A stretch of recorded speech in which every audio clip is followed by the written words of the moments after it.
പ്രധാനമായിട്ടും ഞാൻ പ്രൊഡ്യൂസ് ചെയ്തൊരു സിനിമ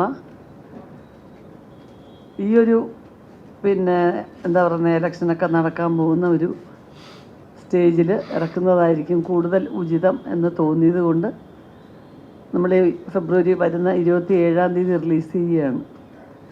അപ്പം അതിനെല്ലാവരുടെയും സഹകരണവും പ്രോത്സാഹനവും വേണം. അത്രേ ഉള്ളൂ, വേറെ വലിയ കാര്യങ്ങളൊന്നും പറയാനില്ല. L Jagadamma 7ാം class B state first എന്നാണ് സിനിമയുടെ പേര്. ജഗദമ്മ എന്ന് പറഞ്ഞ ക്യാരക്ടർ ഞാനാണ് ചെയ്യുന്നത്. പിന്നെ ഒരുപാട് ആർട്ടിസ്റ്റുകളുണ്ട് അതിനകത്ത്. മ്യൂസിക് കൈലാഷ് മേനോനാണ്, ക്യാമറ അനി നായർ. രാഷ്ട്രീയം തന്നെയാണ് അതിൻ്റെ. രാഷ്ട്രീയത്തിന് വേണ്ടി ഉള്ളൊരു സിനിമ അല്ലെങ്കിൽ പോലും ഒരു നാട്ടിൻപുറത്ത് നടക്കുന്ന കുറേ ലൈവായിട്ടുള്ള കുറേ കാര്യങ്ങളുടെ നിന്നും ഒരു ക്യാരക്ടർ യാദൃശ്യമായിട്ട് രാഷ്ട്രീയത്തിലേക്കൊരു സ്ത്രീ എത്തപ്പെടുന്നു. അപ്പോൾ അതിനിടയിൽ അവർക്ക് പിടിച്ചു നിൽക്കാൻ പറ്റുന്നുണ്ടോ ഇല്ലയോ എന്നുള്ളിടത്താണ്. അതാണ് കഥയുടെ പ്രധാനപ്പെട്ട പ്രശ്നം. അതാണ് അവർ വന്നത് നന്നായോ ഇല്ലയോ, ഇല്ല അങ്ങനെയുള്ളവർക്ക് ഇവിടെ നിൽക്കാൻ പറ്റുമോ എന്നൊക്കെ ഉള്ളതിൻ്റെ ഒരു മറുപടി ആയിരിക്കും.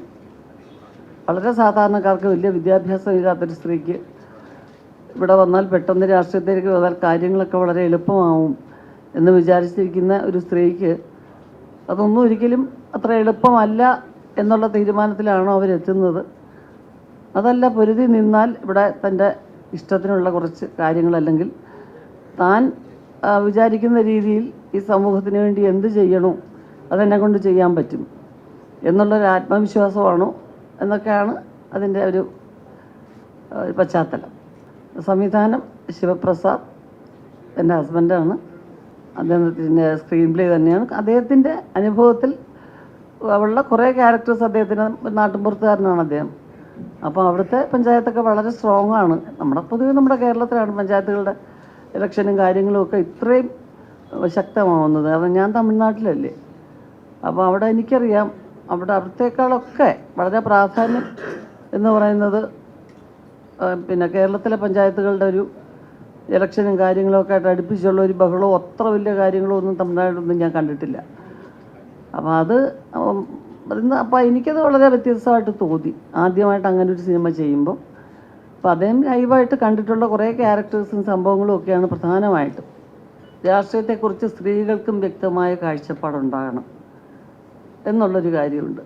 പിന്നെ ഇവിടെ നിൽക്കാൻ അസാമാന്യ ധൈര്യം എന്നതിലുപരി നമ്മൾ കുറേ വിശ്വസ്തരായിരിക്കണം. എന്തിനെ നേരിടാനുള്ളൊരു മനക്കരുത്ത് നമുക്കുണ്ടാവണം എന്നൊക്കെ ഉള്ളൊരു മെസ്സേജുണ്ട്. അത് എന്നിട്ട് പ്രശ്നങ്ങളാണെന്ന് പറയുമ്പോൾ നമ്മുടെ കുടുംബത്തിലുള്ളവരൊക്കെ പറയുമല്ലോ, ഒന്നും വേണ്ട, മിണ്ടാതെ വീട്ടിൽ ഇരുന്നാൽ മതി എന്ന് പറയുമല്ലോ. അപ്പോൾ അങ്ങനെയല്ല, കുടുംബത്തിൻ്റെ സപ്പോർട്ടും നമ്മുടെ ചുറ്റിനുമുള്ളവരുടെ സപ്പോർട്ടൊക്കെ ഉണ്ടായാൽ തീർച്ചയായിട്ടും ഇവിടെ നമുക്ക് നിൽക്കാൻ ഒക്കും എന്നുള്ള ഒരു മെസ്സേജ് തന്നെയാണ് പറയാൻ ഉദ്ദേശിക്കുന്നത്. ഒരു പൊളിറ്റിക്കൽ സറ്റയർ തന്നെയാണ്. പക്ഷെ എന്നാൽ അത് മാത്രമല്ല, അതിനകത്ത് കുറേയൊക്കെ സത്യസന്ധമായ കാര്യങ്ങൾ, അത് ഇപ്പോൾ ലൈവായിട്ടുള്ളൊരു നമ്മൾ അങ്ങനെയൊക്കെ അനുഭവത്തിൽ നിന്നൊരു കഥ വരുമ്പോൾ തീർച്ചയായിട്ടും അതിൽ അങ്ങനെയുള്ള സീൻസ് ഒരുപാടുണ്ടാവും. അത് നമ്മളെ റിലേറ്റ് ചെയ്യും.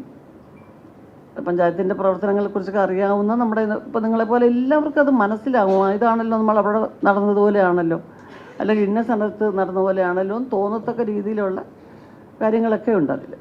ഉണ്ട് തീർച്ചയായിട്ടും ഒരു പ്രത്യേക ഘട്ടം വരെ അങ്ങനെയൊക്കെ തന്നെയാണ്. സ്വന്തമായിട്ട് പൊരുതി ജീവിക്കണം എന്നൊക്കെയുള്ള. അപ്പോൾ അതിനുവേണ്ടി ചെറിയ ചെറിയ കള്ളത്തരങ്ങളും കാര്യങ്ങളും ഒക്കെ പറയുന്നതൊക്കെ അങ്ങനെയാണ്. നമുക്ക് ഒരു ഫസ്റ്റ് ഹാഫൊക്കെ നമുക്ക് അങ്ങനെയാണ് തോന്നുന്നത്. പക്ഷെ കുറേ കഴിയും തോറും കുറേശ്ശെ ജീവിതത്തിൽ ഇങ്ങനെ അഫക്റ്റഡ് ആവും തോറും അതിൽ നിന്ന് മാറിയിട്ട് മറ്റൊരു രീതിയിലേക്ക് പോകുന്ന പോലെയാണ് വരുന്നത്. എന്നാലും അടിസ്ഥാനപരമായിട്ട് ആ സ്ത്രീ എന്ന് പറഞ്ഞാൽ അവർക്ക് വിദ്യാഭ്യാസം ഇല്ലാത്തൊരു സ്ത്രീ ആയതുകൊണ്ടുള്ള മണ്ടത്തരങ്ങളും കാര്യങ്ങളും ഒക്കെ ഉണ്ട്.